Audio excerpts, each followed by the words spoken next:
podcast. I'm Jason Gilbo at JGilbo11. This is Russell Clay at Russell J Clay, and welcome aboard. How you doing? Awesome. Excited to break down the slates with you guys. Yeah, you've done some college football stuff with us before, so if you haven't, maybe you've seen it before on here, but that's where you've maybe seen the face. Yeah, that was a fun time. You guys can go back and check that out and play that slate that happened about 3 months ago. I think you were talking about Luke Falk. I think that was who you were looking at. Oh, God. And Dom Williams, yeah. All right, yeah, but we're here talking NBA, and we're starting off with point guards, looking at some injuries, our favorite plays of the night, and starting with point guards. Looking at injury news, Brandon Knight is questionable. Should be expected to be available, but just want to keep an eye on that because that backcourt is really iffy right now. Right. You're kind of looking, this hinges on Devin Booker now and sort of his usage. He's kind of just been thrown into the fire in his rookie year. And I think even in the past few games, he's been pretty good. So if he does not play, that's definitely an interesting option.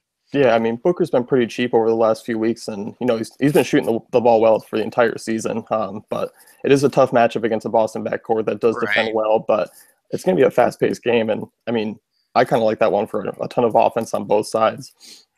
Yeah, so I mean, you're looking at, in terms of the high-end options, I think Russell Westbrook is an interesting option. He's obviously a little more expensive, but I just like that play, and I think people are going to be a little bitter about the other day when he got kicked out, so I think he might be a little lower owned. Not going to shift it completely, but I think he'll be a little lower owned than usual. Yeah, I definitely agree with you there. I think Damian Lillard, I mean, he's my favorite play on the board tonight. Right. I mean, great matchup against Brooklyn, but I think he'll be the more popular point guard if people are really paying up, but there's tons of options. I mean, Isaiah Thomas, yeah, I think Isaiah Thomas will be a lot lower owned than those two, just because they're the better options. So I think he has not the same ceiling, but a similar sort of range of outcomes, and I think people will be off him. So that's one guy I'm looking at as sort of a contrarian tournament lineup type of deal. Yeah, definitely. And then the couple injury news is in the lower tier there. Derrick Rose questionable tonight, but I believe he said last night he was going to play today, so he should be back. That means Jimmy Butler, his chance of scoring 50-plus points again is probably a little lower than usual. Yeah, and they're playing, I believe, 4 out of 5 nights, and that's kind of a tough matchup. And Dallas is returning everyone, so I'm kind of fading the Bulls a little bit tonight. They're kind of a worry for me right now. Yeah, I'm definitely with you there. And I mean, the other injury news, Goran Dragic already ruled out, and we saw Beno Udrih step in, but it was a lot of Dwayne Wade carrying that ball in the backcourt. They're kind of running point Wade. So yeah, I think Gerald Green and Wade are the two backcourt guys I would like to have the most in that situation. Yeah, I agree with you there, especially in terms of price. Yeah. Anyone else you're looking at tonight?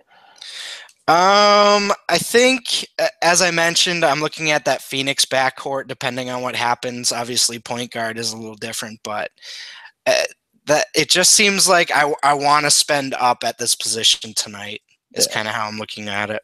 Yeah, it's pretty top heavy, and they're all in great spots, so I'm definitely with you there. Moving over to shooting guard, you got James Harden. I mean, Jimmy Butler's, I mean, he's been playing monster minutes. I mean, he has to see some rest sometime. Right. It has to come soon. Now, if Tibbs was still there, I'd totally disagree and say he's going to run him into the ground. Yeah. But yeah, this is a little different. Yeah, I mean, I don't think I can play him tonight with Rose back and coming off just a monster outing, monster minutes over the last few games. I mean, he's been playing great even with Rose back because he's been averaging about 25, 7, and 5 in the last 4 or 5 games. So, I mean, if I am paying up, do you like him over Harden? It's tough. I'd say they're about the same, and that $1,000 difference on DK kind of makes me lean Butler either way, even with Rose back. But yeah, it's kind of a dicey situation there. Yeah, I mean, I'm still kind of more reserved for Harden for GPPs just because he does have that upside, but he's still, that price tag is really high, and he hasn't been quite hitting that range where you want those elite tier guys to get to. Right. Yeah, this is the position where I'm kind of looking for a little more value. What's your opinion on Eric Gordon at 5,300 on DraftKings? I don't mind him. I mean, it's a nice matchup. I think, both backcourts have struggled defensively, but I mean, if Evan sits, which, I mean, he said he was going to play, but I mean, having a knee drain doesn't seem too promising. But I mean, if he sits, I mean, I do like him. I think you're going to look at him, Drew Holiday, Norris Cole being the three guards that you kind of want to look at. Norris Cole obviously being the deeper shot to do anything, but I'll be all over Drew Holiday if he does sit. But Eric Gordon, I mean, for the price, I'll definitely have some tournament shots of him. Yeah, I know Cole is probably the safer option because he's so much cheaper, but I'm just looking at Gordon, and he had a pretty nice last game. But Avery Bradley at 5,200, he's played over 38 minutes in each of the last 3 games, and I just think he could eat up this Phoenix backcourt tonight. Yeah, I'm definitely with you there. I mean, he does have some big upside for that price, and a good defensive guy because he does grab some steals every now and then. And if he can find his shot, because his shot seems to be pretty streaky, but right. He's been a decent player over the last few weeks. So especially in this game with, I mean, both teams fast paced and Phoenix's defense is just horrendous. Yeah, they're struggling right now. I know George Hill, he missed shoot around with a personal reason. So if he was to sit out tonight, Monta Ellis likely going to be running the point guard, and he would probably be one of my favorite plays if that was the case. Yeah, definitely. That's a nice play right there at 6,200. Yeah, I mean, against Washington, they've struggled defensively, and Vegas has that one as a high total and a pretty competitive game. So I think I'll be targeting a lot. Looking at, I mean, John Wall was iffy, but Bradley Beal in a nice spot. I mean, if he plays near 25 to 30 minutes, I don't mind taking a shot with him. Yeah, I've had bad luck with him this year, but in terms of non-biased point of views, I definitely agree there. Yeah. Looking down, I mean, you got a lot of these value guys are hurt right now. You got Jeremy Lamb questionable tonight. He's been a nice play off the bench for Charlotte. Rodney Stuckey is out. I mean, CJ Miles is going to see a little bit more minutes, but I mean, digging deep, there's not a lot down here for value. No, it's just, yeah. I mean, as I mentioned, I like those 3 mid-tier guys, sort of Eric Gordon, and hold on one sec. Booker, Bradley. Yeah, Bradley and Booker. I like those 3 at that spot. But other than that, I don't like dipping too much lower. Yeah, I think Gerald Green's probably the only other viable option for me if I'm going a little bit more cheaper, need to save an extra $800 or so. But yeah, I mean, he's got a nice matchup against Denver, and he's been pretty good off the bench. So it's a little weak tonight at shooting guard, but I think I'm with you on those middle tier range guys. Moving over to small forward, LeBron, he had the Kawhi treatment last night, which I think we all knew was coming. I mean, he's had a tough time against Kawhi in the past, and Justin, our other DFC guy, he said LeBron had a 10% usage rate while Kawhi was on him. So that's kind of surprising. Wow. Yeah, he kind of seemed not tentative, but he didn't seem aggressive. He was kind of just playing his game like he usually does, but it wasn't the same aggressiveness that you're used to. I think he knew that was a bad matchup for him. So I don't know. All Thompson, Irving, Love, and LeBron all played over 32 minutes last night. So I think this is an interesting time to potentially hit on Houston players. So, yeah. Yeah, I mean, I'm with you. I mean, that's a nice contrarian move. I don't think people are going to really target a ton of Houston tonight. Yeah, I obviously the small forward isn't as strong, but I'm looking at we'll get into it at power forward. But I have a sneaky play. All right. Yeah, I mean, LeBron was, I mean, supposed to be rested tonight. That was something to watch out for because I know they've played, I think 6 games in the last 10 days or so. Right.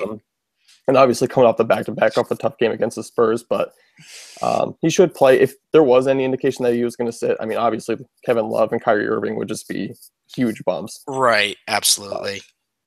But, I mean, looking at that top range, you got Durant, Paul George. I mean, your usual 3 huge guys. And George has been kind of in a slump a little bit, I guess you could say, but still definitely in play against a bad Washington defense who's been bad against small forwards all season. So I think George is still going to be in play for me tonight. Yeah, George is in play. Durant's interesting. I like him.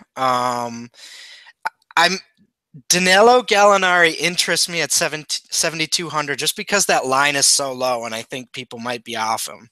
just because he's playing Miami, you know?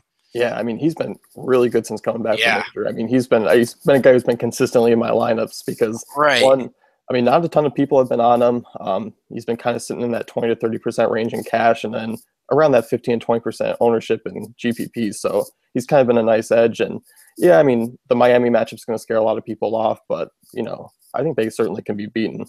It's a little jarring when you look at that over under at first. You're like, wow, that's way lower. But I mean, for him individually, it doesn't really matter as much. Yeah, and I think that's the only game with an over under 200 tonight. Yeah. So it could be a pretty high scoring night. And in that same range, Nicholas Batum, nice matchup against New Orleans. They've struggled on defense this season, and Batum always a triple double threat. And I've always enjoyed watching this guy play basketball, and I'm finally glad he's out of Portland, where he gets to show it a little bit.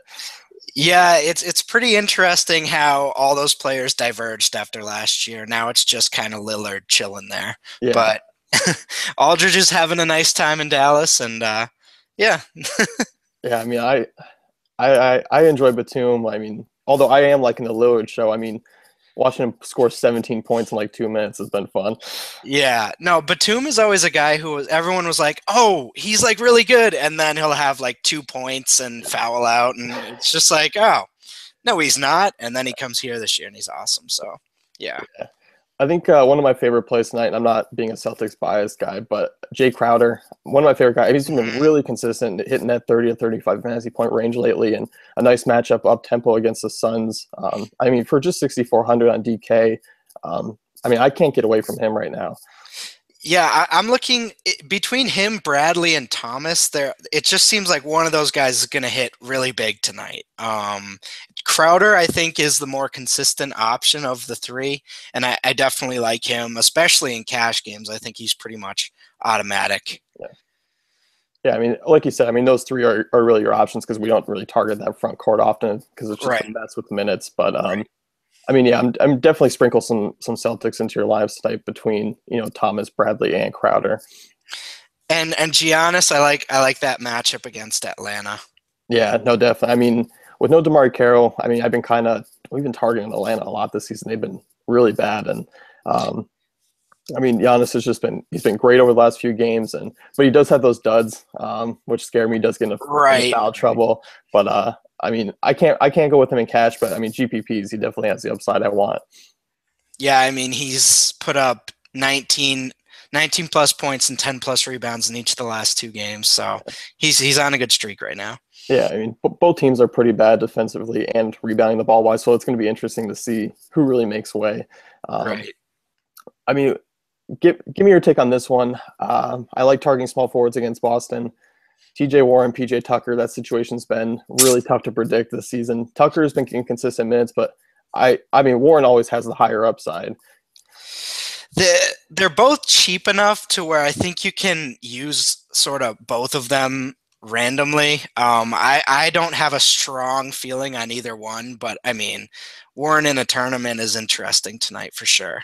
Yeah, just because, I mean, he's a shooter. PJ Tucker's more, he gets your peripheral stats, and that's pretty much it. So, yeah, I mean, it's a frustrating situation, but I do think the matchup's great, but you are taking some risks there. Yeah, I just like that game. So if you can get sort of positive indicators on either one of these teams, sort of like that's a decent spot for both those guys. Yeah, definitely. Anyone else you're looking at here, small forward?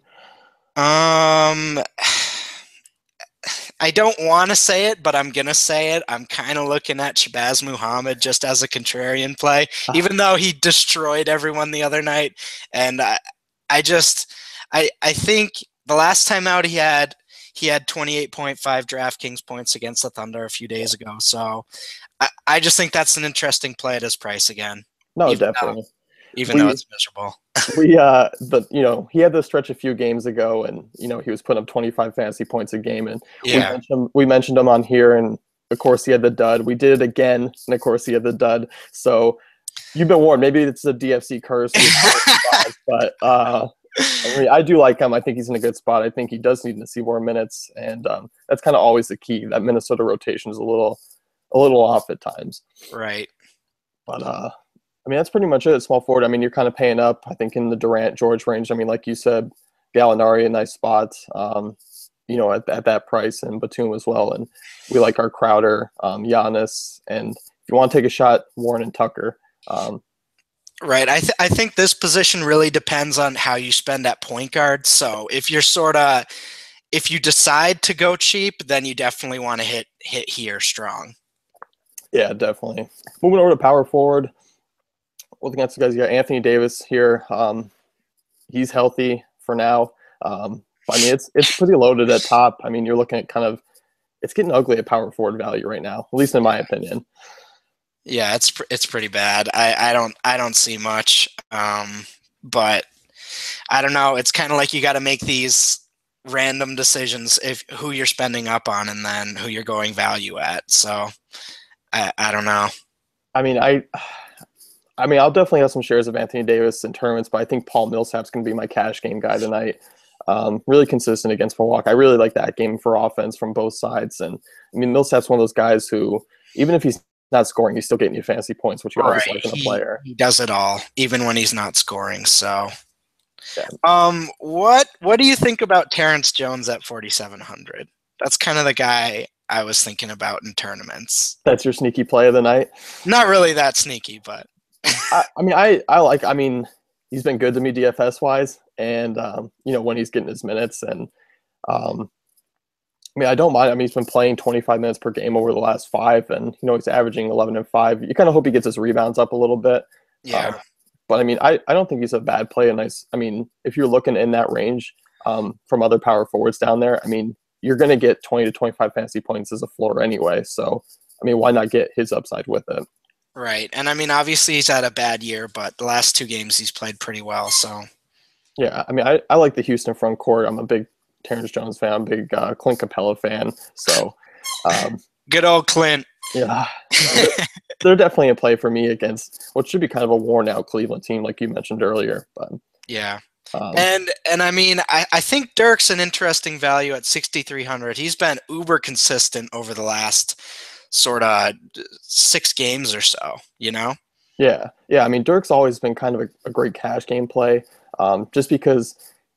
He's like you said, I mean, he's really consistent. I mean, over the last 4 games, he's averaging 22 and 8. And yeah, I mean, this season he's averaging 17 and 7. So I mean, it's what you want from a guy in that price range, and of course, not a bad matchup against the Bulls front court, who's kind of struggled a little bit defensively. So I mean, I'm on board with Dirk there. Yeah.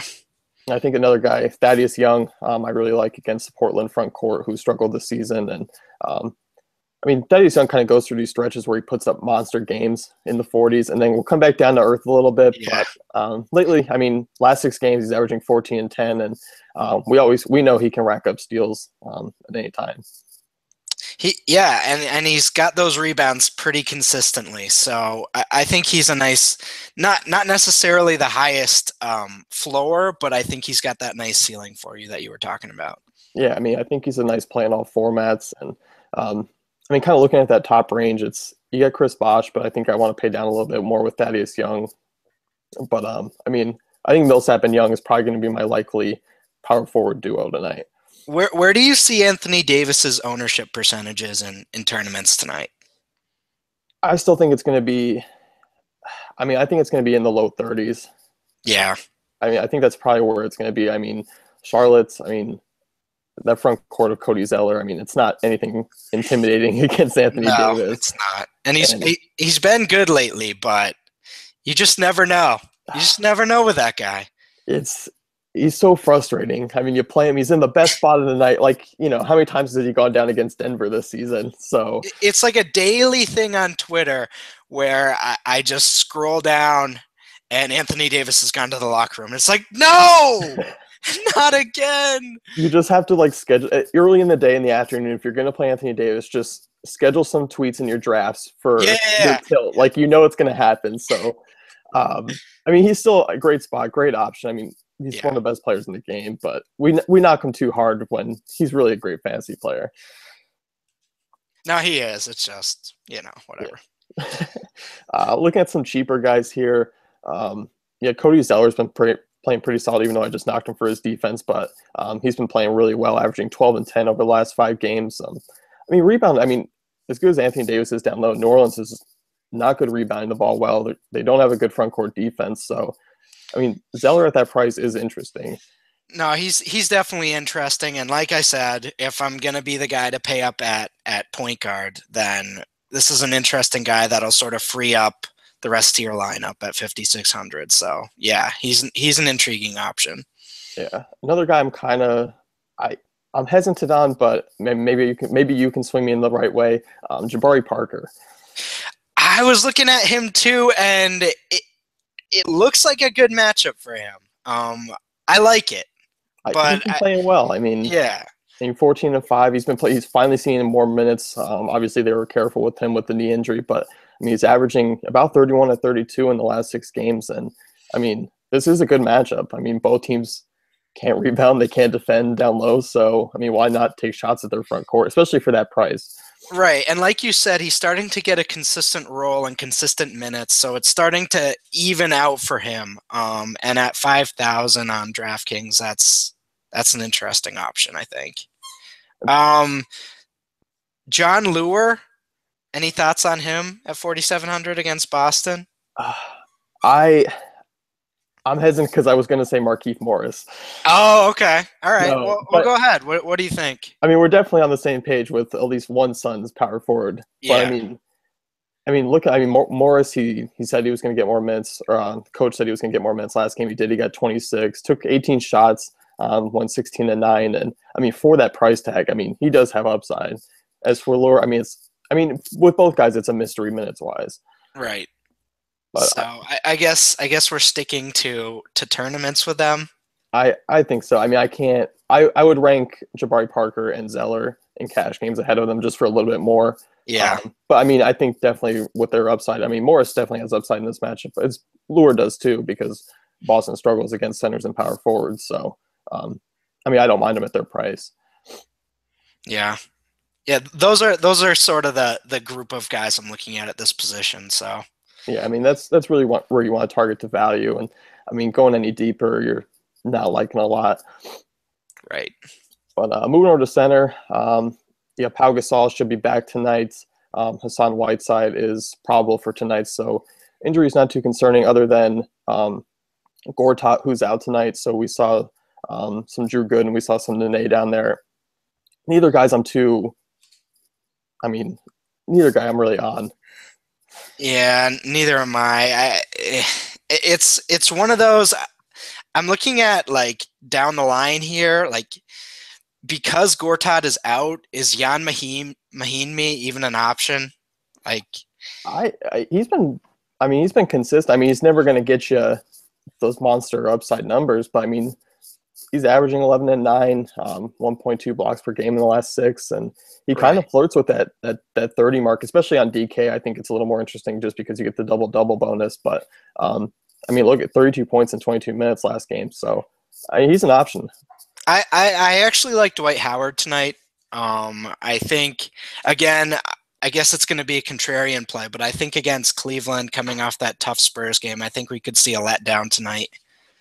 I think so too. I mean, at the most part, you're going to see a letdown defensively. I mean, right. I mean, of course, that offense is going to roll, but I mean, I actually do like that game. Nice ESPN game to watch too. So both teams are going to be on their game, and I think my favorite center tonight probably Brook Lopez again. I mean, his usage rate is third among centers behind Maurice Spates, who I guess you can call. Oh God, Maurice Spates. But I mean, I love Lopez in this matchup. I mean, they struggle against centers, and Lopez is that offense. So, I mean, his price on FanDuel, I'm a little hesitant on pulling the trigger there, but I think at 7,600 on DK, it's not bad. Yeah, that's a big difference from site to site. You might probably be a little more hesitant, like you said, on FanDuel, but for DraftKings, I mean, that's tough to compete with. So I'd say Lopez or Howard would probably be obviously the clear tier 1 for me. Yeah, definitely. I mean, another guy who's been really consistent, nice cash game play with Greg Monroe. Gets a nice matchup against Atlanta. Has been averaging 17-11. His minutes were kind of creeping into the high 20s after playing some, mid to 30 games. But he seems to be back on that pace. And I mean, Atlanta's been bad against centers. They rebound terribly. So I mean, I like Monroe at that price, 6,900. I mean, he's kind of a lock for me in cash games. I think I've been rolling the dual center strategies lately. So Have you? I mean, it's hard at these prices. I mean, Yeah, you're getting big upside for these players, and DK continues to underprice centers. So yeah, I'll take advantage of it. Yeah, no, Monroe's a nice option, and as we said, sort of like between him, Jabari, and Giannis, I think one of those three, kind of like the same way. This is how I look at it.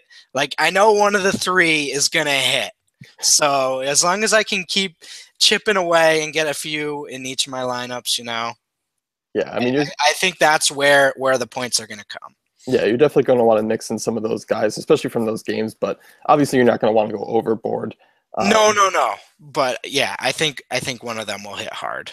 Yeah, I mean, looking at a GPP play, maybe he's going to have a little more ownership because of the last matchup. But Karl Anthony Towns, I mean, he went off against Houston, and Minnesota's a decent offense. They can keep this game close, even though it is a blowout potential. But I mean, Towns, I mean, he's kind of always in play for me. He's got big upside. He does have big upside. I don't know. That might be a tough matchup for him. What do you think about that potentially being a tough matchup? It is a tough matchup, which I think it'll keep the ownership a little bit lower than what it is. That's true. Yeah. I do think he's a little more mobile than Steven Adams down low, and if he can get his shot to drop, because I mean he didn't shoot the ball well that game, but I mean he still took 14 shots, and he didn't record any defensive stats, which he usually does anyway. So I'll bank on that a little more to get him up in that 35 fantasy point range, but it's hard at his price to really ignore him. Fair enough. Yeah. You looking at anyone else down low? It's funny. I already brought up Jan Mahinmi, and I'm looking at another journeyman turned actually getting minutes now guy in Zaza Pachulia. He's just been so consistent this year. I love him as a cash game option tonight, especially. I just think Dallas, they rested everyone. Everyone's coming back tonight. I think this is going to be a good night for him. Good chance at a double-double. Yeah, no, I'm definitely with you there. I've been on the Zaza train a lot this season. I mean, especially on DK where you get that double-double bonus. I mean, he's just been so consistent rebounding the ball well. And, he's been actually nabbing a couple assists per game now and grabbing some steals. So, I mean, at that price, I can't say no. And, I mean, Chicago against Henderson we've been picking on him this season. It feels like just yesterday he was coming off the Hawks bench and just getting in fights in the playoffs, and that was his role. Like, go in, get a few rebounds, and just throw elbows. But he's actually a pretty good player. I got to give it to him. I mean, that Dallas team has been surprising. I mean, they've been a good threat in the West, and especially with Pachulia down low. I didn't think they were going to handle the Tyson Chandler. I thought they were going to struggle big time, but I did too. I like Pachulia there. I'm with you. So that's going to wrap it up here with the minutes to win it. And everyone say hi to Russell. Go see him on Twitter at Russell J Clay. So we're ready to go. NBA time, and thanks for joining us. Well, you'll be with us from now on, so we're excited. Awesome, great to be here. Yeah, but everyone go check out dailyfantasycafe.com. You got your tools and your analysis for all the sports, and really heading into NBA time.